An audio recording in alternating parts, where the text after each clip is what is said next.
मित्रांनो नमस्कार. मी तुमचा मित्र संदीप तिरमल तुमचं परत एकदा माझ्या नवीन व्लॉगमध्ये स्वागत करतो. तर मित्रांनो मी आज आलो आहे गावाकडे आणि गावाकडे म्हणजे मी आलो आहे आता मावशीच्या गावी. 2 दिवस मला सुट्टी होती. म्हटलं चला 2 दिवस जाऊया गावाकडे, निसर्गाचा आनंद घेऊया, जरा मस्त मोकळ्या वातावरणात जाऊया हा विचार करून मी गावाकडे आलेलो आहे. आणि मी गावाकडून आता आलो आहे घरून नाश्ता वगैरे करून मस्तपैकी शेत पाहण्यासाठी, मावशीची शेती पाहण्यासाठी मी आलो आहे मित्रांनो. तर माझ्यासोबत मी तुम्हाला आज ही जी शेती आहे ही दाखवणार आहे.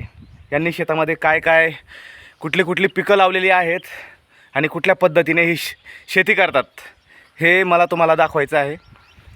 तर चला तयार आहेत ना, बघूया.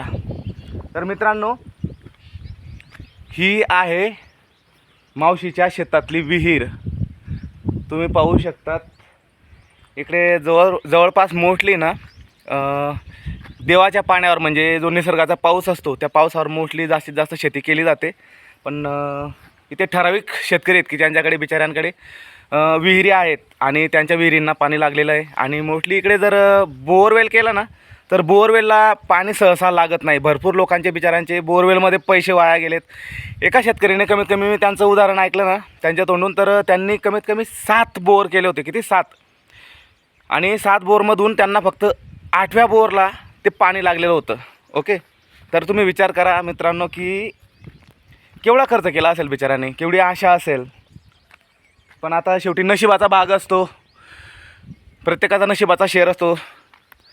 ज्याचा शेअर असतो त्याला नक्की भेटतोच, तो भेटणारा असतो मित्रांनो. त्याच्यामुळे आपण त्या विषयावर काही जास्त बोलू शकत नाही. तर तुम्ही पाहू शकतात मित्रांनो माझ्या मागे ही दिसते कापूस, ही कापसाची शेती आहे. त्यांनी कापूस लागवड इकडे केलेली आहे मित्रांनो. आता पुढे जाऊया, पुढे काय त्यांनी बनवलेलं आहे, पुढे काय त्यांनी लावलेलं आहे ते पाहू.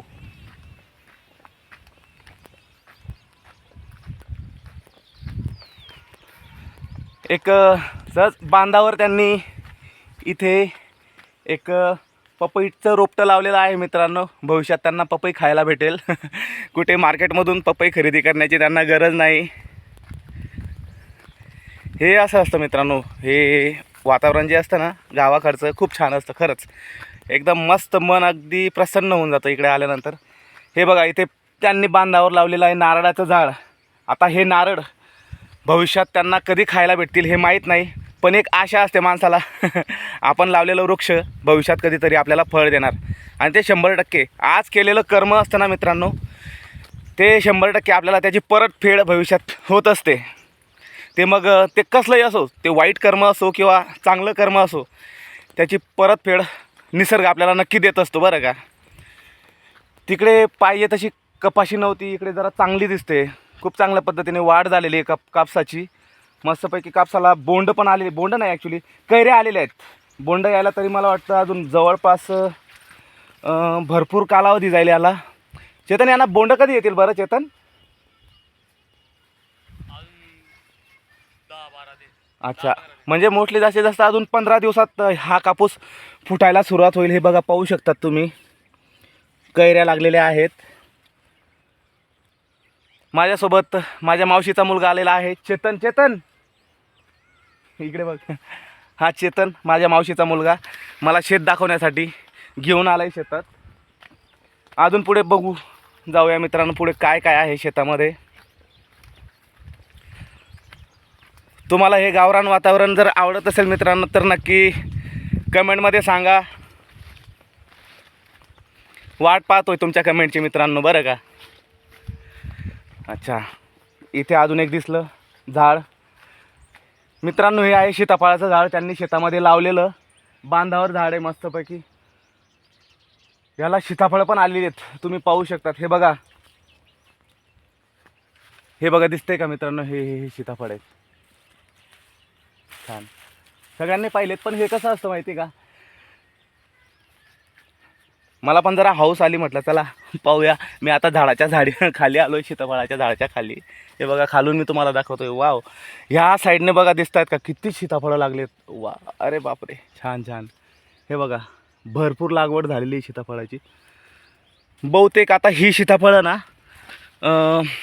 दिवाळीच्या आसपास तयार होतील मित्रांनो. माझा छोटासा प्रयत्न होता मित्रांनो व्लॉग बनवणं आणि तुम्हाला गावरान वातावरण दाखवणं. मी केला छोटासा प्रयत्न. आवडला असेल तर नक्की लाईक करा, नंतर कमेंट करून सुद्धा सांगा मित्रांनो. तोपर्यंत नमस्कार, टाटा, बाय बाय. भेटूया पुढच्या ब्लॉगमध्ये.